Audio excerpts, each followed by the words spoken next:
আর্থিক বিবরণী নিয়ে কারো সমস্যা নেই এটা বলা বেশ কঠিন, কিন্তু সেই সমস্যার সমাধানের জন্য আজ আমি হাজির হয়েছি দেবাশিস।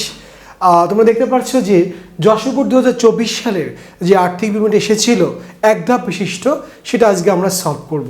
তো আর কথা না বাড়ি আমরা চলে যাচ্ছি আমাদের ম্যাথে। তোমরা অবশ্যই শেষ পর্যন্ত আমার সঙ্গে থাকবে। আশা করি আজকে ক্লাসের পরে আর্থিক বিবরণী সম্পর্কে তোমাদের কোনো আর সমস্যা থাকবে না। ওকে, শুরু করি তাহলে। আমরা ম্যাথটাকে দেখবো যে আসলে কি আসছিল। তোমরা দেখতে পাচ্ছ যে পদ্মা সার্ভিসিং সেন্টার, এখানে কিছু র্যামেলের ডাটা দেওয়া আছে আর কিছু সমন্বয় রয়েছে। আসলে আর্থিক বিবরণী ভালো পারতে হলে আগে আমাদের কোন বক্সে কোন আইটেমটা বসবে, অর্থাৎ আয় ব্যয় দায় সম্পদ মালিকানা সত্ত্ব, এই বিষয় সম্পর্কে একটু ভালো জানতে হবে। আর তোমরা আমার ইউটিউব চ্যানেলের ভিডিওটা দিয়েছিলাম যে হিসাব বিজ্ঞানের ABCD, তোমরা পারলে ওই ভিডিওটা দেখবা যে অনেকটা ক্লিয়ার হয়েছে। আর ওই বিষয়গুলো না জানলে আমরা আর্থিক বিবরণী আসলে একদমই পারবো না, ঠিক না? আর সমন্বয়, হ্যাঁ, আমাদের আর্থিক বিবরণী সবচেয়ে বেশি ভুল করে থাকি আমরা কি সমন্বয় জাবেদাগুলো, কোথায় কার সাথে পোস্টিং হচ্ছে সেইগুলো। তো আমরা এখানে সমন্বয়গুলো একটু পড়ি। দেখো, প্রতি মাসে বলেছে 2000 টাকা ভাড়া দেওয়া হয়েছে প্রতি মাসে। আমরা কিন্তু 12 মাসের ম্যাথ করছি, মানে 1 বছরের। তাহলে আমরা 12 দিয়ে গুণ করে আমরা দেখবো আমরা অগ্রিম দিয়েছি না বকেয়া দিয়েছি। তারপর সারা বছর সাপ্লাই ব্যবহৃত হয়েছে, ব্যবহৃত মানে কি আমরা খরচ করেছি। এখানে অনেক সময় কিন্তু অব্যবহৃত লেখা থাকে বেশিরভাগ ক্ষেত্রে, বাট এটা লেখা আছে কি ব্যবহৃত, তার মানে এটা যেটা রয়েছে এটাই আমরা ব্যয় পাশে সরাসরি বসিয়ে দিব যেহেতু আমরা খরচ করেছি। তারপর আমাদের অনুপার সেবায়ের কত 6000 টাকা অর্জিত হয়েছে। আমরা একটু আবার ক্লিন করে ফেলি। হ্যাঁ, 6000 টাকা, তার মানে এটা যে আবেদন হচ্ছে অনুপার্জিত সেবা হিসাব ডেবিট সেবায় ক্রেডিট, অর্থাৎ সেবার সাথে একবার যোগ করবো আর একবার চলতি দায় পাশে অনুপার্জিত সেবাই থেকে বিয়োগ করব। ওকে, আর স্থায়ী সম্পদের অবচয় তো আমরা জানি, অবচয় হিসাব ডেবিট পুঞ্জীভূত অবচয় হিসাব ক্রেডিট। তাহলে আমরা সম্মানগুলো জেনে গেলাম। এবার আমরা সরাসরি ম্যাথটা শুরু করব। ম্যাথ শুরু করার আগে আমাদের কিন্তু কিছু বিষয় আর একটু জানা জরুরি, তাই না? সেটা কেমন, আর্থিক বিবরণী কি? হ্যাঁ, আমরা তো আর্থিক বিবরণী নিয়ে কথা বলছি, বাট এটাকে জানার প্রয়োজন নেই, অবশ্যই প্রয়োজন। তোমরা দেখতে পাচ্ছ যে প্রতিষ্ঠানের আর্থিক ফলাফল ও আর্থিক অবস্থা জানার কাঠামোবদ্ধ সুশৃঙ্খল ধারাবাহিক প্রক্রিয়াকেই বলা হয় আর্থিক বিবরণী। এই বিষয়গুলো আমাদের জানতে হবে। এবং আর্থিক বিবরণী ধাপ কটা বলো তো? 5টি ধাপ। এটা আমাদের প্রায় সময় বিভিন্ন বোর্ডে বা কলেজে MCQতে চলে আসে। আর্থিক বিবরণী কয়টি ধাপ বলো তো? 5টি। কী আমরা জেনে নিই। একটা হচ্ছে বিশদ আয় বিবরণী, তারপর মালিকানা সত্ত্ব বিবরণী, আর্থিক অবস্থার বিবরণী, রাইট, তারপর নগদ প্রবাহ বিবরণী। আর আর্থিক অবস্থার বিবরণীতে ব্যবহৃত প্রয়োজনীয় নোট ও গুরুত্বপূর্ণ হিসাবে নীতি সমূহ। তার মানে কয়টা ধাপ বলো তো? 5টি। ক্লিয়ার থাকবে। এবার আমরা এই বিশদ আয় বিবরণী করার সময় কিছু নিয়ম নীতিগুলো আমরা জানবো। মূলত বিশদ আয় বিবরণীতে মুনাফা জাতীয় আয় থেকে মুনাফা জাতীয় ব্যয়টা বিয়োগ করা হয়। ওকে, এটাই ব্যাপারটা।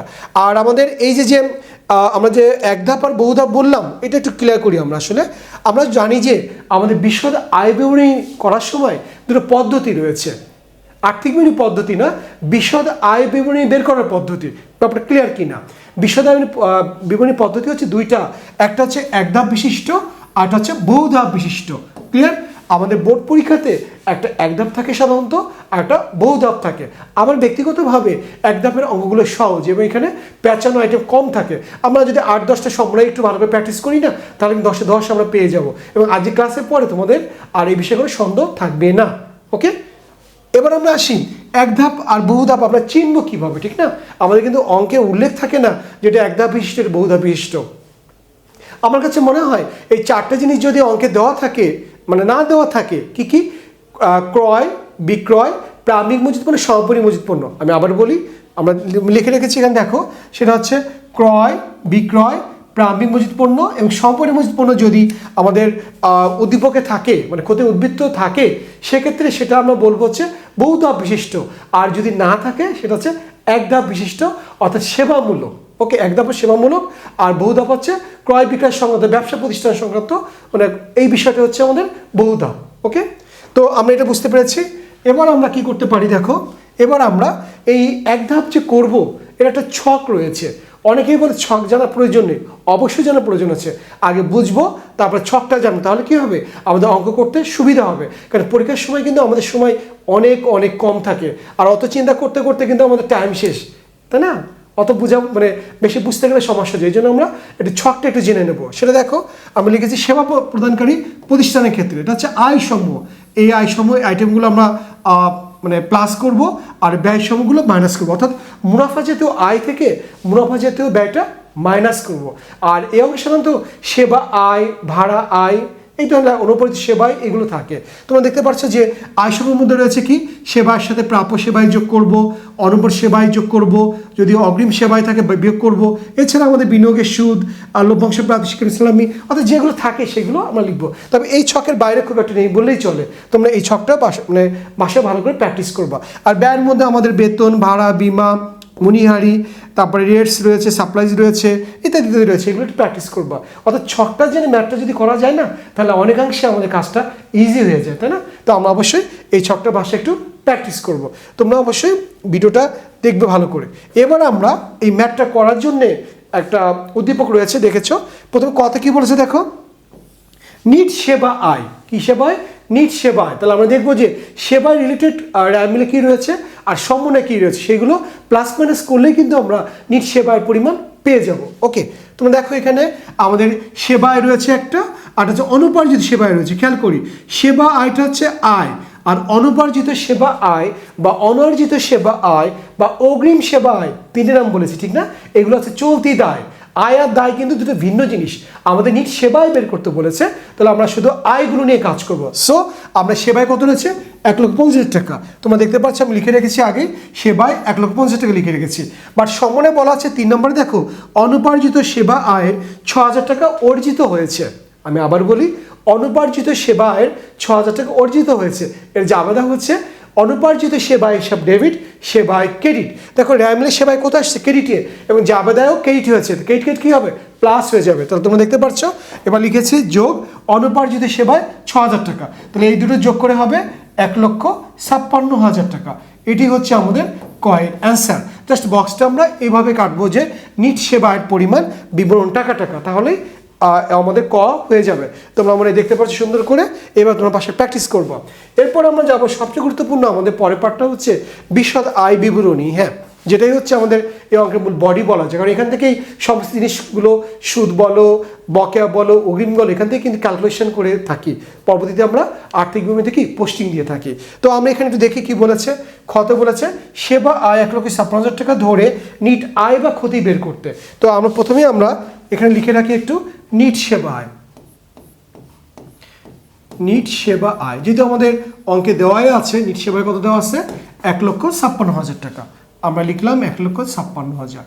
বাট এর বাইরেও কিন্তু আমাদের একটা আয় রয়েছে। দেখো এই শিক্ষানবী ইসলামী, এটাও কিন্তু আয়। হ্যাঁ, কিন্তু এখানে শিক্ষা ইসলামী ওটা কিন্তু অন্যান্য আয়, যেটি এক ধাপ বিশিষ্ট। এখানে কিন্তু আমাদের কোনো ধাপ দিতে দিব না যে এর কোনটা পরিচালন ব্যয়, কোনটা বিক্রিত পণ্যের ব্যয়।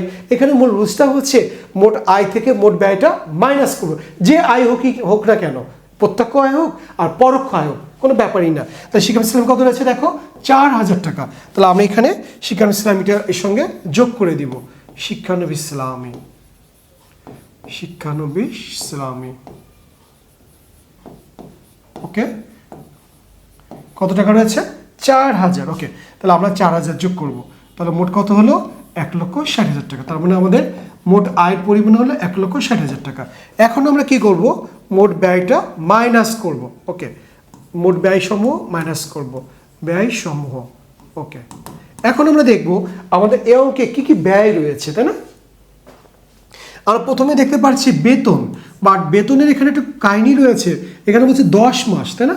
আমরা অঙ্ক করি কি 12 মাস বা 1 বছরের। বাট তুমি আমাকে কয় মাস দিয়েছো? 10 মাসের টাকা দিয়েছো। তাহলে কম না বেশি দিয়েছো? কম দিয়েছো। কম নিলে তো আমি নিব না, আমাকে 12 মাসের টাকা মিলে দিতে হবে। তার মানে কি, কম থাকলে হয় বকেয়া আর বেশি থাকলে হয় অগ্রিম। তাহলে আমরা বেতন লিখবো কত টাকা? 20,000 টাকা। আগে লিখি একটু আমরা ছোট্ট করে, আমরা লিখবো বেতন, এখানে লিখি 20,000 টাকা লিখছি। ওকে, এটা কয় মাসে বলো তো? 10 মাসের। এর সঙ্গে কি করব? বকেয়া যোগ করব।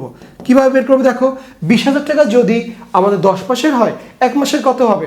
10 দিয়ে ভাগ করে ফেলি। 20,000 ভাগ 10, 2,000। কয় মাসের বকেয়া রয়েছে? 2 মাসের। তো 2,000 গুণ 2, 4,000। তার মানে বকেয়া হবে কত? 4,000। আমরা মনে বুঝতে পারছি 20,000 24,000 টাকা। আমরা বেতনটা হয়ে গেল। আমরা যখন এই অঙ্কটা করবো আমরা পার্ট বাই পার্ট মানে স্টেপ বাই স্টেপ করে আসবো, তাহলে আমাদের সুবিধা হবে, নাহলে কিন্তু ভুল হয়ে যাবে। আবার দেখো অগ্রিম বিমা, অগ্রিম বিমাটা কিন্তু চলতি সম্পদ। কি সম্পদ? চলতি সম্পদ। বাট এখানে কিন্তু একটা সমন্বয় রয়ে গিয়েছে। প্রতি মাসে বলেছে 1500 টাকা খরচ, তো প্রতি মাসে তুমি যদি আমাকে 1500 টাকা দিয়ে থাকো, বছরে কত দিবা? 1500 গুণ 12, 18,000 টাকা দিবা। বাট তুমি অগ্রিম দিয়েছো কত টাকা? 24,000। আমরা কিন্তু বেশি দিয়ে ফেলেছো। তার মানে আমরা এখানে খরচটা দেখাবো, আর চলতি সম্পদ পাশে ওই খরচটা বিয়োগ করে দেখাবো। তার মানে এখানে আমরা বিমা খরচ লিখবো হচ্ছে 18,000 টাকা বিমা। আচ্ছা, ঠিক সুন্দর করে লিখি আমি। আসলে এই ম্যাথগুলো করতে সময় লাগে, হ্যাঁ, এটা আসলে 2-5 মিনিটে হয় না, বললেই তো হয় না। আসলে বিমা খরচ এই কেমনে আসবে? এটা 1500কে আমরা 12 দিয়ে গুণ করব, কত হবে? 18,000 টাকা। কেন গুণ করলাম বলো তো? আমরা 1 বছর টাকা দেখাবো। আমাদের 1 বছরে আসলে খরচ করেছি কত টাকা? 18,000 টাকা।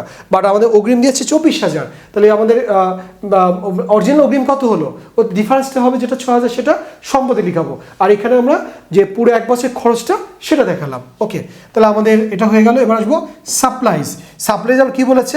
প্রতি সারা বছর ধরে সাপ্লাইজ ব্যবহৃত হয়েছে 30,000। সাপ্লাইজ কিন্তু সম্পদ, যদি ব্যবহার হয়েছে মানে খরচ করেছি, খরচটা আমরা এখানে ব্যয় পাশে বসাবো, অর্থাৎ এখানে সাপ্লাইজ খরচ দেখাবো 30,000 টাকা। ওকে, সাপ্লাইজ খরচ মানে ব্যবহৃত বলতে খরচের অংশ। খরচ কত আছে এখানে? সাপ্লাইজ হচ্ছে 30,000, আমরা লিখবো এখানে 30,000। ওকে, লিখলাম 30,000, সাপ্লাইজ হয়ে গেল। ওকে, তারপর কি আছে আমাদের? ভাড়া। ভাড়া 30,000 দেওয়া আছে, কিন্তু আমরা এখানে প্রতি মাসে ভাড়া বলছি কত? দেখো 2,000। প্রতি মাসে যদি ভাড়া আমাকে 2,000 দাও, ঠিক না? বছরে কত দিবা? 24,000। ক্লিয়ার? বাট আমাদের এখানে ভাড়া কত দেওয়া আছে? 30,000। তাহলে কি বেশি না কম? বেশি, মানে অগ্রিম দেওয়া আছে, সেটা আমরা বের করে ফেলি আমরা। তাহলে আমরা ফার্স্টে লিখবো ভাড়া কত? 30,000। ওকে, ভাড়া লিখবো 30,000 বাদ, অর্থাৎ আমরা বছরে কত দিব? আমাদের 2,000 করে 24,000 টাকা লিখবো। এখানে লিখবো 24,000। তাহলে আমাকে বেশি দেওয়া হয়েছিল কত টাকা? 6,000 টাকা। 6,000 টাকা অগ্রিম দিয়ে মাইনাস করবো। ক্লিয়ার? অর্থাৎ 12 দুগুণে 24,000, আমাকে দেওয়া ছিল 30,000, বেশি দিয়েছিলাম, বেশিটা আমি নিবো না, আমরা অগ্রিম দিয়ে মাইনাস করে দিয়ে শুধুমাত্র চলতি বছর টাকাটাই দেখাবো। অর্থাৎ আমাদের 2,000 গুণ 12 এই হচ্ছে 24,000 টাকা। ক্লিয়ার? আচ্ছা, তারপর আমাদের ভাড়া গেল, সেবায় ওটা গেল, অপচয় সঞ্চিতি এটা তো আমাদের সম্পদ থেকে বাদ দিব। শিক্ষানবিশ ভাতা রয়েছে আমাদের, কি রয়েছে? শিক্ষানবিশ ভাতা, এটা লিখবো আমরা এখানে শিক্ষানবিশ ভাতা। কত রয়েছে দেখি আমরা? রয়েছে 2,000। ওকে, এখানেও লিখবো 2,000, লিখলাম। এখন দেখো আর কিছু আছে কিনা দেখি আমরা। আর আমাদের এখানে এটা নিয়ে আর আমাদের সম্পদের অবচয় বলেছে, আমাদের স্থায়ী সম্পদের অবচয় 10% বলেছে। এই স্থায়ী সম্পদ কোনগুলো দেখো? এই দালান কোঠা আর আসবাবপত্র। ব্যাংকের জন্য কিন্তু সম্পদ, ওটা কি? ওটা চলতি সম্পদ। চলতি সম্পদের উপর কখনোই অবচয় হয় না, স্থায়ী সম্পদের উপর হয়। আবার এই ফাঁকে জেনে নি, হ্যাঁ, ভূমি কিন্তু স্থায়ী সম্পদ, কিন্তু ভূমির উপর কিন্তু কখনো অবচয় বা অবলম্বন কিছুই হয় না। ওকে, সো আমরা দালান কোঠা এবং আসবাবপত্রের উপর অবচয় ধরবো। দালান কোঠা হচ্ছে 1 লাখের 10% হচ্ছে কত? 10,000। তাহলে আমরা লিখতে পারি এখানে অবচয় লিখে দালান কোঠা লিখবো হচ্ছে 10,000। আর একটা কি রয়েছে? আরটা রয়েছে আসবাবপত্র, দেখতেই পারছো আসবাবপত্র রয়েছে 40,000, 10% 4,000, মোট কত হলো? 14,000। ওকে, তাহলে আমরা এই ব্যয়গুলো সব পেয়েছি, এখন ব্যয়গুলো সব যোগ করে এখানে আমরা লিখবো। ওকে, তো আমরা একটু ওয়েট করে আমরা যোগ করতে হবে। তোমরা যারা আমার চ্যানেল নতুন তারা অবশ্যই সাবস্ক্রাইব করবে, যদি ভালো লাগে করার দরকার নেই, আর বন্ধুদের জানিয়ে দিবে, আর খারাপ লাগলেও জানাবা, আর ভালো লাগলেও জানাবা আসলে, ঠিক আছে? আমি চেষ্টা করছি তোমাদেরকে কিছুটা সহযোগিতা করা যায় কি না। 24,000-এর সঙ্গে আমরা যোগ করব হচ্ছে 48,000। ওকে, তারপরে হলো আমাদের 24 আর 2 26, 24 আর 2 26,000 প্লাস হচ্ছে 14,000। ওকে, তাহলে 1,12,000। তাহলে আমাদের এটা যোগ হলো 1,12,000। ক্লিয়ার? এখন আমরা কি করব? আমরা জানি যে মোট আয় থেকে মোট ব্যয়টা কি করব? মাইনাস করব। তো 1,60,000 থেকে 1,00,000 আমরা 12,000 মাইনাস করে ফেলবো। তাহলে কত হবে? 48,000। ওকে, তাহলে 48,000 টাকাই হচ্ছে আমাদের নিট মুনাফা। মনে রাখবো যে আমাদের সেবায় কিন্তু মোট লাভ বা মোট ক্ষতি হয় না, যদিও আমাদের এখানে এক ধাপ আমরা মোট আয় থেকে মোট ব্যয়টা বাদ দিলে আমরা পেয়ে যাব নিট মুনাফা বা নিট ক্ষতি। যেহেতু রেজাল্টে প্লাসে আসছে, আয় বেশি ব্যয় কম, আমাদের কী হয়েছে বলতো, নিট মুনাফা হয়েছে। তো আমরা এখানে লিখবো নিট মুনাফা, লিখবো এটা নিট মুনাফা। নিট মুনাফা কত টাকা বলো তো, এই টাকাটা আমাদের 48,000 টাকা। তো এতক্ষণ ধরে আমরা চেষ্টা করেছিলাম যে আমাদের নিট মুনাফা বা নিট আয় অর্থাৎ বিশদ আয় বের করা একদম বিশিষ্ট মেথড। আমরা বুঝতে পেরেছি, সময় একটু বেশি লাগছে, কিছু করার নেই, একটু প্র্যাকটিস করতে হবে। এরপর আমরা যাব পরবর্তী ধাপে, আমাদের সর্বশেষ, সেটা হচ্ছে কি আর্থিক বিবরণী। ওকে, সেটা কেমন, আমাদের এখানে আর্থিক বিবরণটা আমি আগে একটু করে রেখেছি টাইম স্বল্পতার জন্য। তোমরা দেখতে পাচ্ছ যে আমাদের নিট আয় 48,000 টাকা ধরে আমাদের কত হয়েছিল জন্য একটু দেখে নিই আমরা একটু, আমাদের কি এটা হয়েছিল কি না।